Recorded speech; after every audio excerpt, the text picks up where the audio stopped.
요한계시록 17장 1절에서 마지막 절까지 있는 말씀입니다. 요한계시록 17장 1절에서 17절에 있는 말씀, 18절 말씀, 오늘 우리에게 주시는 하나님의 말씀, 우리 함께 한 목소리로 받들어 읽겠습니다.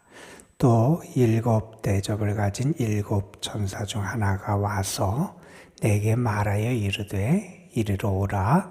많은 물 위에 앉은 큰 음녀가 받을 심판을 내게 보이리라.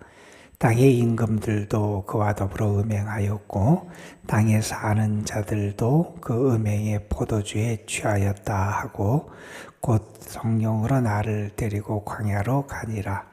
내가 보니 여자가 붉은빛 짐승을 탔는데 그 짐승의 몸에 하나님을 모독하는 이름들이 가득하고 7 머리와 10 뿔이 있으며 그 여자는 자줏빛과 붉은빛 옷을 입고 금과 보석과 진주로 꾸미고 손에 금잔을 가졌는데 가증한 물건과 그의 음행에 더러운 것들이 가득하더라. 그의 이마에 이름이 기록되었으니 비밀이라 큰 바벨론이라 땅의 음녀들과 가증한 것들의 어미라 하였더라. 또 내가 보매 이 여자가 성도들의 피와 예수의 증인들의 피에 취한지라. 내가 그 여자를 보고 놀랍게 여기고 크게 놀랍게 여기니 천사가 이르되 왜 놀랍게 여기느냐? 내가 여자와 그가 탄 7 머리와 10 뿔 가진 짐승의 비밀을 내게 이르리라. 내가 본 짐승은 전에 있었다가 지금은 없으나 장차 무저갱으로부터 올라와 멸망으로 들어갈 자니 땅에 사는 자들로서 창세 이후로 그 이름이 생명책에 기록되지 못한 자들이 이전에 있었다가 지금은 없으나 장차 나올 짐승을 보고 놀랍게 여기리라. 지혜 있는 뜻이 여기 있으니 그 7 머리는 여자가 앉은 7 산이요 또 7 왕이라. 5은 망하였고 하나는 있고 다른 하나는 아직 이르지 아니하였으나 이르면 반드시 잠시 동안 머무르리라. 전에 있었다가 지금 없어진 짐승은 8째 왕이니 7 중에 속한 자라. 그가 멸망으로 들어가리라. 내가 보던 10 뿔은 10 왕이니 아직 나라를 얻지 못하였으나 다만 짐승과 더불어 임금처럼 한동안 권세를 받으리라. 그들이 한 뜻을 가지고 자기의 능력과 권세를 짐승에게 주더라. 그들이 어린 양과 더불어 싸우려니와 어린 양은 만주의 주시요 완왕의 왕이시므로 그들을 이기실 터이요 또 그와 함께 있는 자들 곧 부르심을 받고 택하심을 받은 진실한 자들도 이기리로다. 또 천사가 내게 말하되 내가 본 바 음녀가 앉아있는 물은 백성과 무리와 열국과 방언들이니라. 내가 본 바 이 10 짐승은 음녀를 미워하여 망하게 하고 벌거벗게 하고 그의 살을 먹고 불로 아주 사르리라. 이는 하나님이 자기 뜻대로 할 마음을 그들에게 주사 한 뜻을 이루게 하시고 그들의 나라를 그 짐승에게 주게 하시되 하나님의 말씀이 응하게까지 하심이라. 또 내가 본 그 여자는 땅의 왕들을 다스리는 큰 성이라 하더라. 아멘. 여러분이 예전에 바닷가에 갔다가 자기가 본 것을 기록한 그 기록에 이런 이야기가 나옵니다. 바다에서 이렇게 바닷가에서 가서 보니까 거기에 이렇게 하얀 무슨 물체가 물에 떠 있는 게 보이더라는 거예요. 그게 뭔지 그쪽에 사는 사람한테 물어봤더니 그 물길을 안내하는 그런 표시로 하얀 부표 같은 걸 거기에 띄워놨다 그러는 거예요. 그런데 그건 움직이질 않더라는 거예요. 거기가 그렇게 왜 움직이지 않나 그랬더니 거기에 아주 단단하게 이렇게 고정을 시켜놔서 그 끈 같은 거로 고정을 시켜놔서 그게 뭐 물결이 왔다 갔다 하지만 완전히 떠내려가거나 잠겨버리지 않고 그 자리에서 그렇게 안내를 하는 표시를 그렇게 저시 역할을 하더라 하는 이야기를 합니다. 파도가 아주 세게 몰아쳐요. 파도에 따라서 울렁이긴 합니다. 그러나 그것을 떠나지 않고 다시 제자리를 잡으려는 거예요. 조수간만 물이 빠졌다가 또 들어왔다 해도 그 자리에 있어서 그 안내 역할을 감당하더라는 거예요. 때로는 큰 소용돌이가 몰아쳐 와도 흔들리는 것 같지만 사라지는 것 같지만 다시 제자리에서 그 자리를 찾더라. 그 모습을 보면서 그분은 신앙인이었는데 자신의 믿음을 떠올리고 생각했더라는 거예요.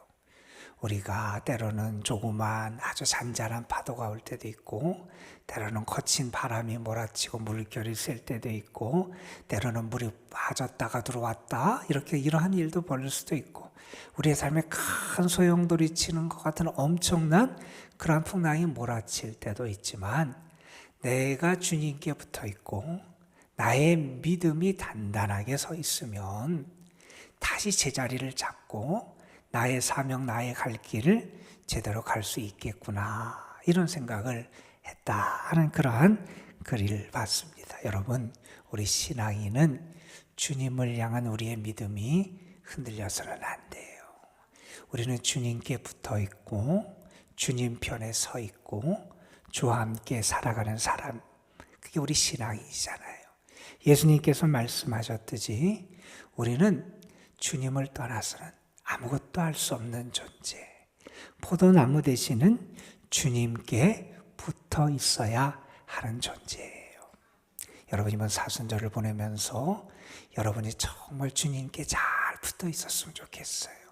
혹시 여러분 주님과의 관계가 소원해진 관계가 있거나 무언가 불순물이 껴서 그 관계를 자꾸 방해하고 훼손하는 게 있거나 아니면 자꾸 주님을 떠나서 세상으로 가려고 하는 여러분의 모습과 그러한 불신앙의 모습이 우리 속에 있다면 여러분 그 모든 것이 새로워지고 깨끗해지고 그래서 주님과의 관계가 회복되고 정말 주님의 은혜를 온전히 받는 그런 은혜의 역사가 있길 간절히 소망합니다. 여러분, 지금 우리는 요한을 통해서 하나님이 주신 계시의 말씀들을 읽는 와중에 이제 7 대접을 통한 심판 재앙의 말씀을 어제 우리가 함께 읽었습니다.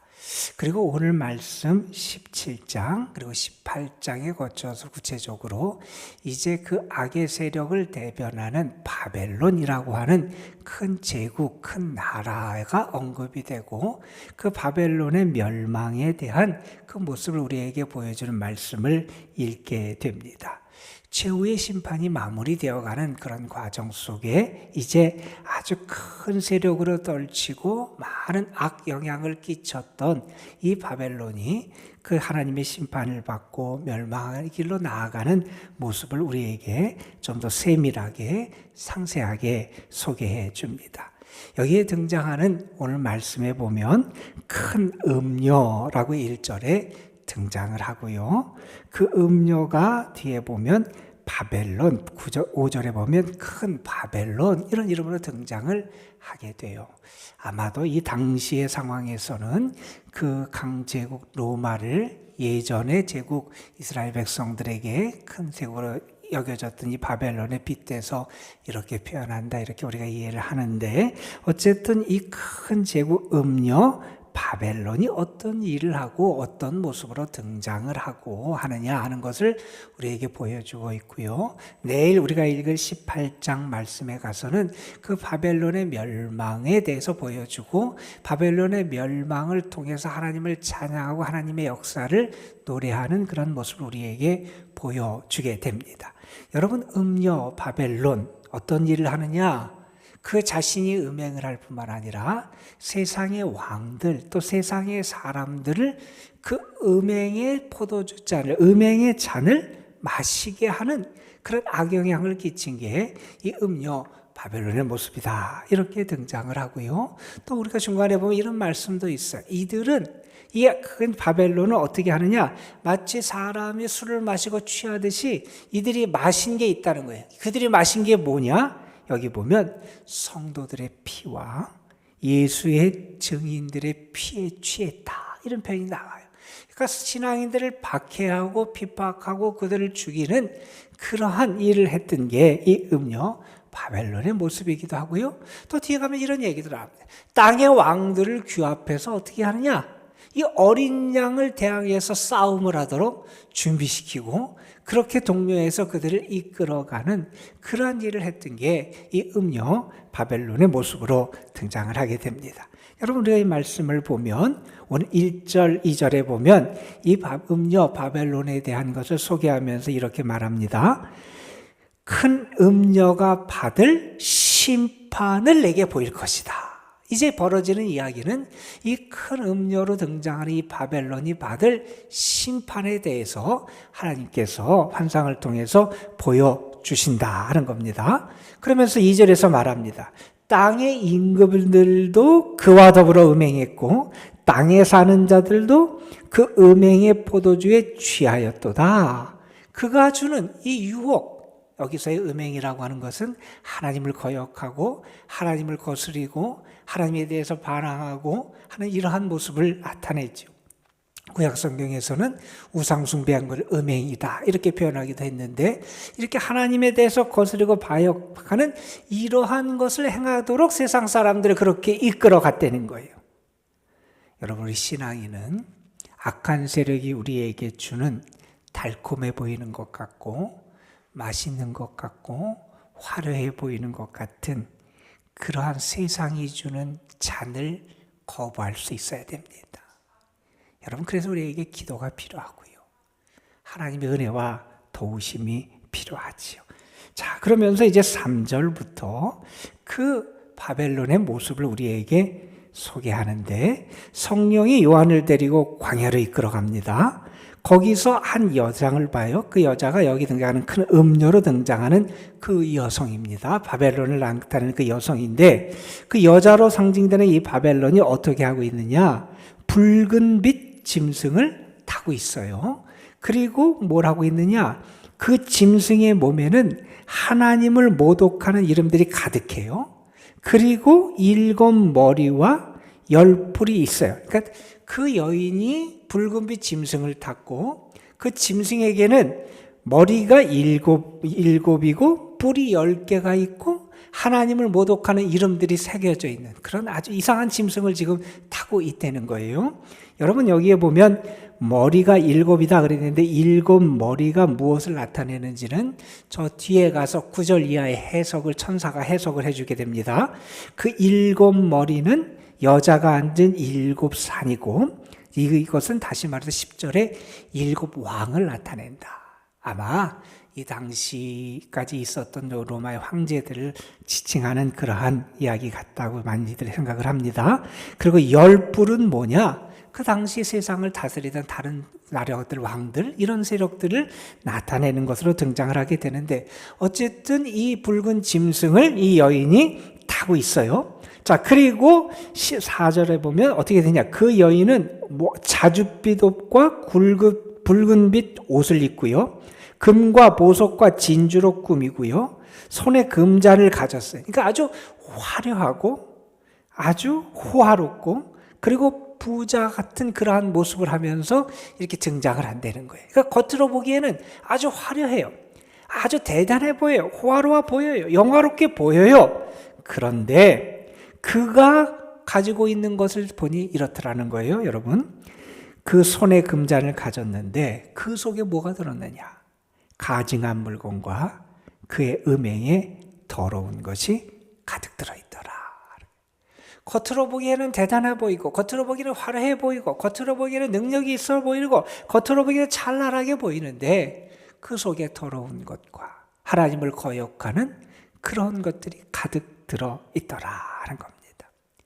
여러분 예수님께서 바리새인들을 책망하시는 말씀 가운데 그런 말씀을 우리가 기억합니다. 화 있을진저 하면서 그들을 저주하는 말씀 가운데 그들이 외식한다 이렇게 하시면서 너희들이 자네 겉은 깨끗한데 그 속에 더러운 것이 가득하다 이런 말씀도 하셨고, 그들의 모습이 마치 회칠한 무덤 같다 이런 얘기를 하셨잖아요. 겉으로 보기에는 깨끗한 것 같으나 그 속에는 죽은 시체가 있는 그런 모습을 보이고 있는 게 이 여인이 갖고 있는 그런 모습이다 하는 것을 우리에게 나타내 줍니다. 자, 그리고 5절에 보면 이렇게 얘기합니다. 그 이마에 이름들이 기록되었으니, 그 이름 비밀인데 그걸 해석해 줍니다. 그것은 큰 바벨론이고 땅의 음녀들과 가증한 것들의 어미다. 그러니까 사람들을 타락하게 하고 하나님을 향해서 거역하게 하고 미혹시키는 그 대표적인 그러한 존재로 이 여인이 등장을 하게 되지요. 자, 그러면서 이렇게 말합니다. 6절에 보면 이 여자가 성도들의 피와 예수 증인들의 피에 취한지라. 신앙인들을 박해하고 죽이고 했던 그런 일이 벌어지더라는 거예요. 자, 이 여인에 대한 환상을 요한이 봤어요. 그래서 이 여인의 모습을 보고, 이 여인에 대한 환상을 보고 요한이 놀래요. 희한하다는 거예요. 그러니까 여기에도 좀 신비롭다는 그런 표현일 겁니다. 그랬더니 내가 크게 놀랍게 여기니 7절에 가서 이제 천사가 이 요한에게 왜 놀랍게 여기냐? 그러면서 이 여인의 모습과 이 환상에 대해서 해석을 해줍니다. 요한이 의아하게 생각하고 놀랍게 여기는 것에 대한 이 환상을 해석해주는 장면이 이제 7절 이하에 등장을 합니다. 여기서 말합니다. 내가 이 짐승의 비밀을 내게 보인다. 그러면서 그가 탄 짐승에 대한 것을 먼저 설명을 하는데 8절에 이렇게 말합니다. 그 짐승은 뭐냐?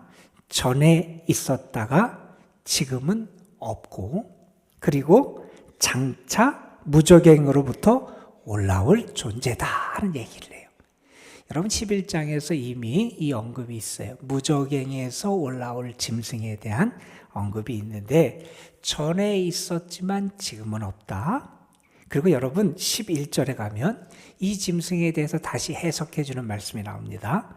전에 있었다가 지금은 없어진 짐승인데 이 짐승은 8째 왕이다. 그런 얘기를 해요. 그러니까 이 짐승이 지금 왕이라는 거예요. 여러분 이 짐승이 전에 있다 없어졌고 그리고 무저갱으로부터 올라올 그런 왕인데, 조금 이따가 다시 한번 여러분 좀 말씀을 우리가 좀 보면서 설명을 해드릴게요. 그리고 그 짐승은 결국 어떻게 되느냐? 8절에 보면 멸망으로 끝나버릴 거라는 거예요. 여러분 그리고 11절에도 결국 그의 종국을 이렇게 말합니다.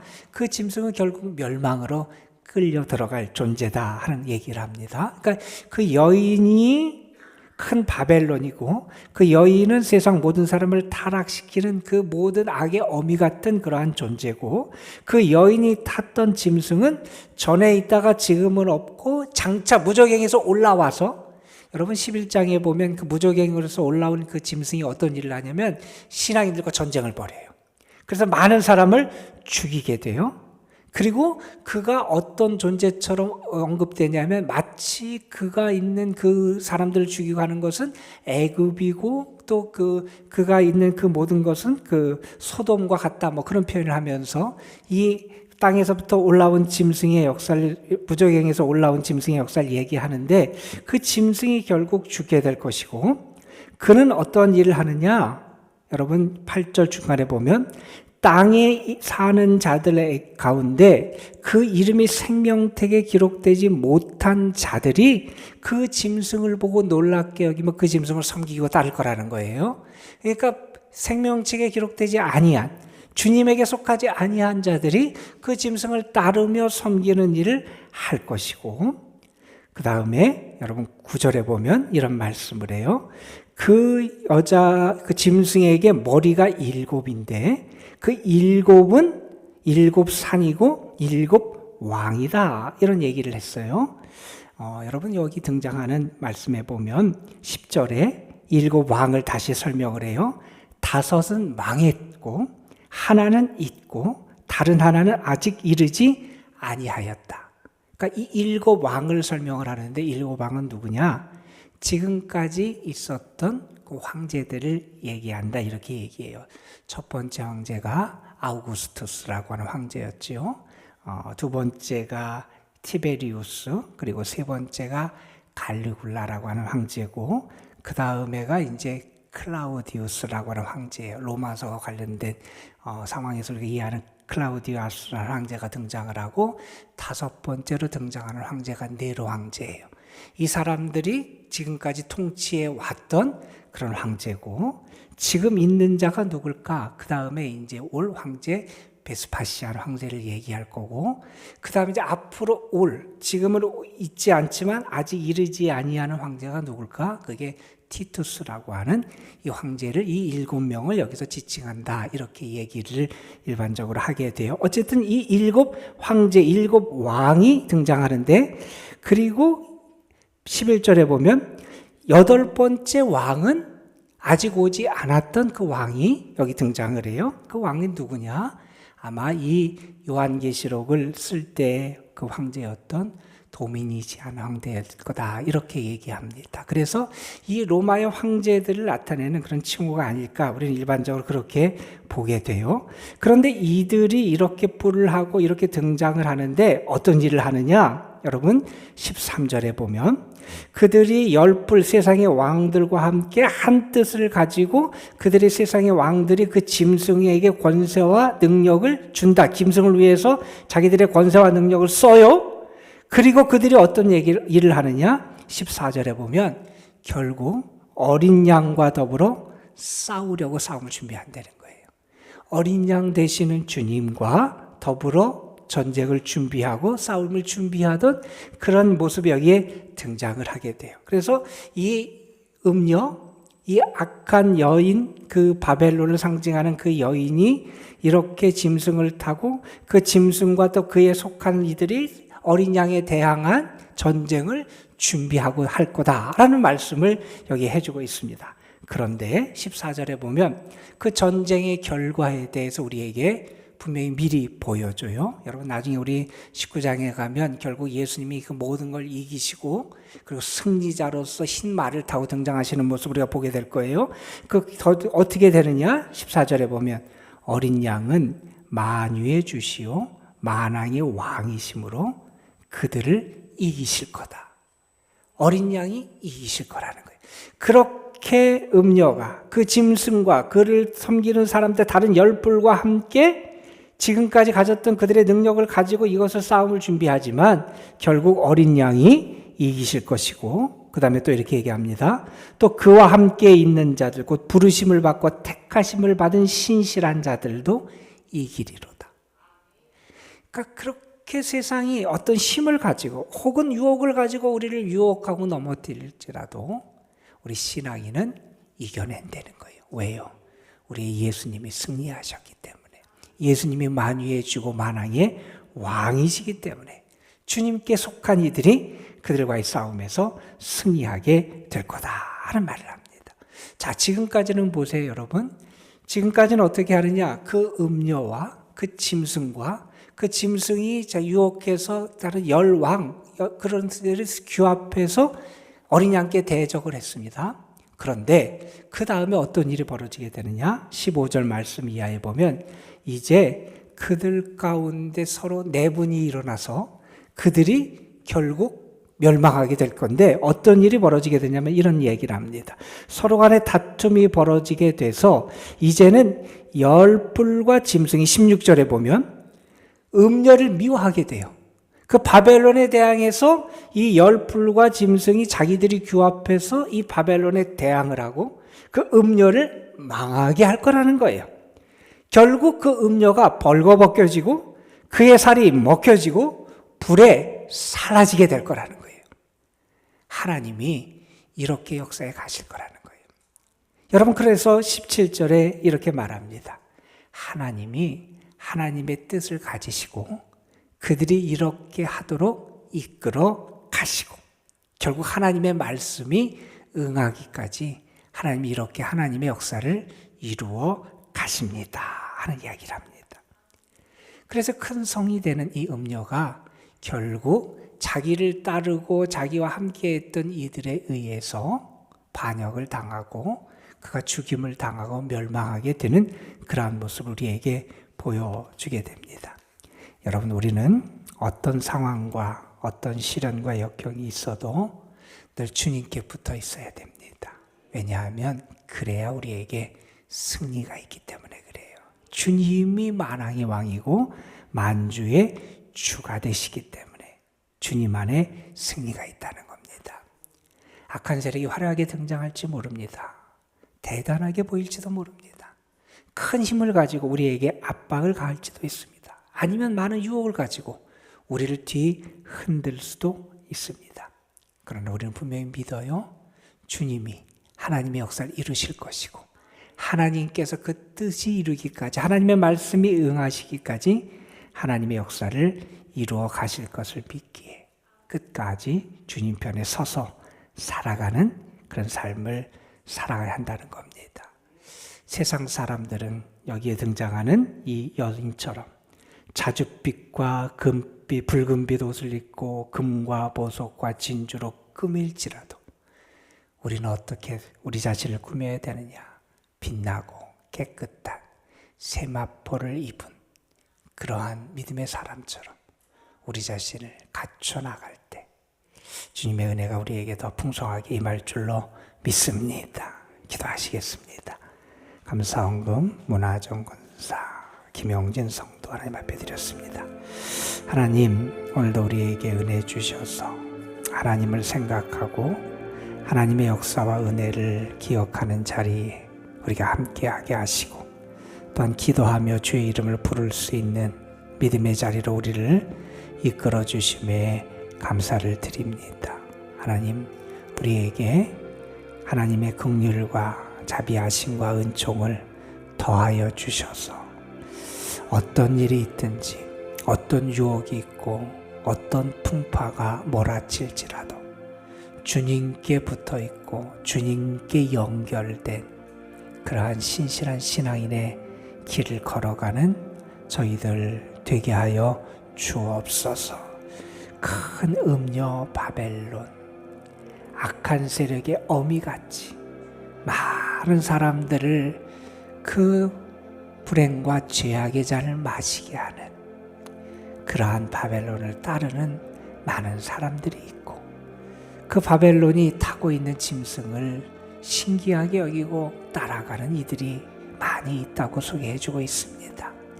아버지 하나님, 우리는 죄악의 편에 서는 자가 아니라 주님 편에 서는 자들이 되게 하여 주시고 죄악을 옷 입고 죄악을 먹고 마시며 살아가는 자가 아니라 하나님의 거룩하고 진실한 옷을 입고 주의 은혜와 말씀을 먹고 마시며 살아가는 저희들 되게 하여 주시옵소서. 죄악의 길을 떠날 수 있는 용기도 주시고 사탄이 우리에게 유혹하는 유혹의 찬도 거부할 수 있는 그런 믿음도 우리에게 허락하여 주옵소서. 아버지 하나님, 악한 세력은 늘 우리를 흔들려고 합니다.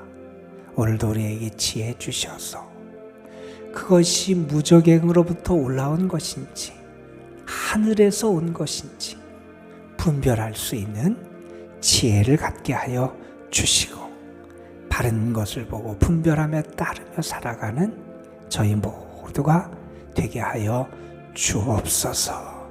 결국 하나님께서는 하나님의 뜻을 이루시고 하나님의 말씀이 응하기까지 하나님께서 역사에 가실 것을 우리는 분명히 믿습니다.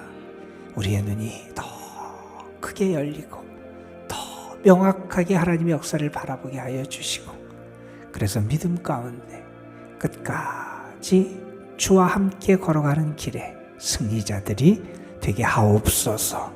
주님 앞에 드려지는 감사의 예물을 받으시고 기도의 제목과 그 소망 위에 하나님의 은혜와 축복과 능력의 손길을 더하여 주옵소서. 지금 이 시간도 주님 앞에 기도할 때 우리의 마음속에 참된 평안과 기쁨이 가득하게 하여 주시고 주님과 함께 거하는 은혜가 가득한 시간 되게 하여 주옵소서. 우리 구주 예수 그리스도의 이름으로 기도드리옵나이다. 아멘.